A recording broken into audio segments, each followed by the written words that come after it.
डर इस बात का है ये जंग कहीं और न भड़क जाए, क्योंकि ईरान जहां एक्शन में है वहीं अयतोल्ला अली खamenei के दुश्मनों को सबक सिखाने की धमकी भी दी जा रही है। लेकिन अमेरिका और इजराइल के रुख से जो संदेश मिल रहे हैं सब कुछ ठीक नहीं है। बिल्कुल, और संकेत बताते हैं कि ईरानी धार्मिक नेता ने खतरा बढ़ गया है और इस वजह से उनका ठिकाना एक बार फिर से बदल दिया गया है।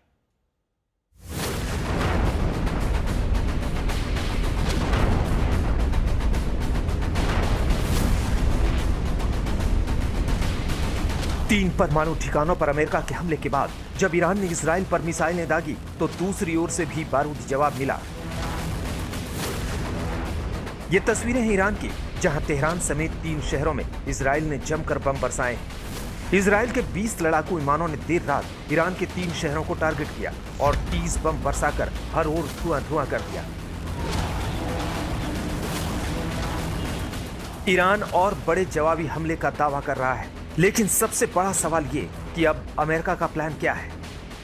क्या अब अमेरिका और इजराइल खुफिया ऑपरेशन के जरिए ईरानी नेता खामेनेई के खात्मे का प्लान बना सकते हैं? क्योंकि दोनों ही मुल्क पहले भी कई बार कह चुके हैं कि खामेनेई की हत्या का ऑप्शन खुला हुआ है।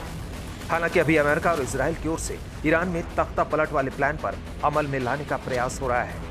जिस तरह से अमेरिका ने ईरान में परमाणु साइट पर हमला कर उसे बड़ी चोट पहुंचाई, माना जा रहा था कि इन हमलों के बाद ईरान बैकफुट पर आएगा। लेकिन ना तो ईरान के तेवर ढीले पड़ रहे हैं, ना ही उसके हमले रुक रहे हैं। इस बीच रूस और चीन के समर्थन से उसके हौसले और बुलंद हो रहे हैं। खामेनेई बार बार कह रहे हैं, दुश्मन को हर हाल में सबक सिखाया जाएगा।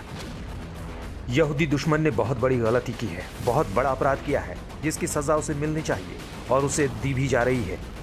लेकिन इन चेतावनियों के बीच ईरानी नेता की जान पर खतरे की भी आशंका जताई जा रही है। यही वजह है कि उन्होंने अपनी मौत के बाद संभावित उत्तराधिकारियों की लिस्ट भी तैयार कर ली है। इसमें उनके बेटे मुज्तबा का नाम नहीं है। खामेनेई पहले ही इजराइल के टारगेट पर हैं।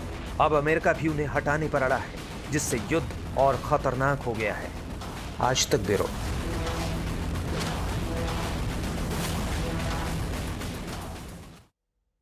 और यह साफ तौर पर दिखाता है सुमित कि आने वाले दिनों और हफ्तों में अगर इस आग पर पानी नहीं डाला गया तो ये बहुत तेजी से फैल जाएगी और ये आग कई देशों को अपनी चपेट में ले लेगी। इसी वजह से कहा जा रहा है कि कहीं ऐसा ना हो कि इस आग के बढ़ते बढ़ते थर्ड वर्ल्ड वॉर की शुरुआत हो जाए।